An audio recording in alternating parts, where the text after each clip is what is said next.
Assalamualaikum warahmatullahi wabarakatuh. Saya Yulia Drotul Nasika, NIM 216512038 dari kelas 1E Akuntansi Manajerial. Baik, saya akan menjawab pertanyaan nomor 1. Saya akan menguraikan perangkat komputer yang menurut saya layak digunakan untuk aplikasi akuntansi berdasarkan spesifikasinya, yaitu Zahir Accounting. Jadi, Zahir Accounting atau Business Management Software merupakan software akuntansi terbaik karena penuh inovasi yang berbeda dibandingkan software akuntansi lain. Kelebihan dari software akuntansi Zahir Accounting ini sendiri dapat digunakan dengan mudah oleh siapa saja, memiliki desain yang menarik serta mudah dijangkau pada user interface, formulir dan laporan dapat diajukan atau didesain, laporan dapat diekspor ke berbagai format dan dapat juga di email. Dan yang terakhir, menggunakan server klien basis data. Zahir Accounting juga memiliki kekurangan, yaitu memiliki harga lisensi yang mahal, hanya memiliki satu jenis mata uang, dan tidak dapat otomatis menghitung biaya per jam, per buruh, atau yang lainnya. Soal yang kedua, saya akan menguraikan fungsi dari driver, scanner, dan Wi-Fi adapter dalam sebuah router. Driver berfungsi untuk menghubungkan hardware dengan komputer dan mengenalkan hardware yang terpasang di komputer agar komputer bisa menjalankan hardware yang baru terpasang. Scanner ini berfungsi untuk menduplikat objek layaknya seperti mesin fotokopi ke dalam bentuk digital. Yang terakhir, Wi-Fi adapter berfungsi untuk dipakai pada perangkat komputer atau laptop agar dapat tersambung dengan koneksi Wi-Fi yang tersedia di sekitarnya.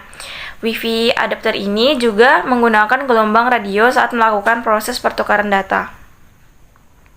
Lanjut ke soal yang ketiga, saya akan menguraikan bagaimana cara menyimpan data dan mengantisipasi data dari perlindungan virus, hacker, dan pencurian data. Yang pertama, buat password prioritas. Nggak jarang seseorang memiliki satu password untuk semua akun yang dimilikinya dengan berbagai alasan. Padahal keadaan itu memudahkan hacker membobol banyak akun sekaligus cukup dengan satu kata sandi. Yang kedua, pakai software antivirus. Jadi selain menggunakan password, virus juga bisa menjadi celah hacker masuk ke akun atau perangkat Anda. Oleh sebab itu, diperlukan perlindungan untuk mencegah virus menyusup ke perangkat. Solusinya tentunya menggunakan software antivirus. Yang ketiga, waspadai email phishing. Jadi, salah satu cara paling umum yang dilakukan hacker untuk mengakses informasi dan perangkat Anda adalah melalui email spam. Untuk itu, harus berhati-hati sebelum membuka email yang tak dikenal. Yang keempat, atau yang terakhir, selalu persiapkan diri atas berbagai kemungkinan. Karena salah satu poin penting yang juga harus diingat adalah bersikap realistik. Maksudnya, pengguna internet ada kemungkinan untuk diretas. Jadi, ada berbagai macam cara yang memungkinkan hal itu dapat terjadi. Untuk itu, persiapan menjadi penting untuk mencegah hacker mendapatkan informasi penting tentang diri Anda.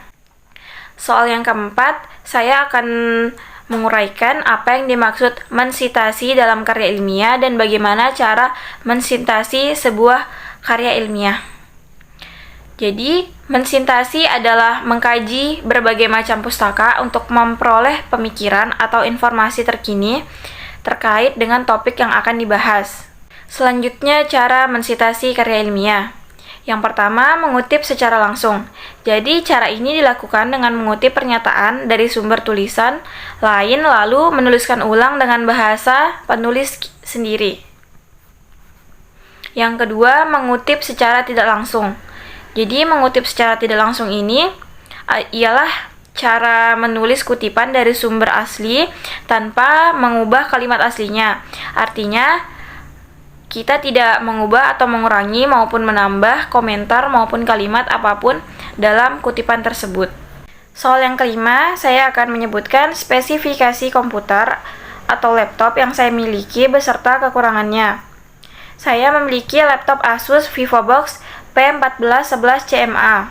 Laptop ini sendiri memiliki spesifikasi Intel Celeron N4020, prosesor 1.1 GHz, RAM 4 GB, penyimpanan 256 GB, VGA Intel UHD Graphic 600, screen 14 inci, HD, Windows 10, kamera VGA kamera, dan keyboard dan touchpad chiclet keyboard. Kekurangannya, yang pertama masih menggunakan Intel Celeron N420, yang kedua tidak menyediakan lampu backlight pada keyboard, yang ketiga resolusi layar masih HD. Soal yang keenam atau soal yang terakhir, saya akan menjelaskan sebagai seorang praktisi manajemen, keuangan, dan akuntansi, software apa saja yang seharusnya saya lengkapi di perangkat saya. Dan saya akan menguraikan alasan mengapa saya harus memiliki software tersebut. Yang harus saya miliki adalah software Accurate, karena dengan menggunakan Accurate bisa mempersingkat waktu dalam mengelola data keuangan usaha atau perusahaan menjadi lebih singkat dan cepat. Selain itu, Accurate ini sendiri juga sudah diakui dan teruji selama 20 tahun. Sekian dari saya. Wassalamualaikum warahmatullahi wabarakatuh.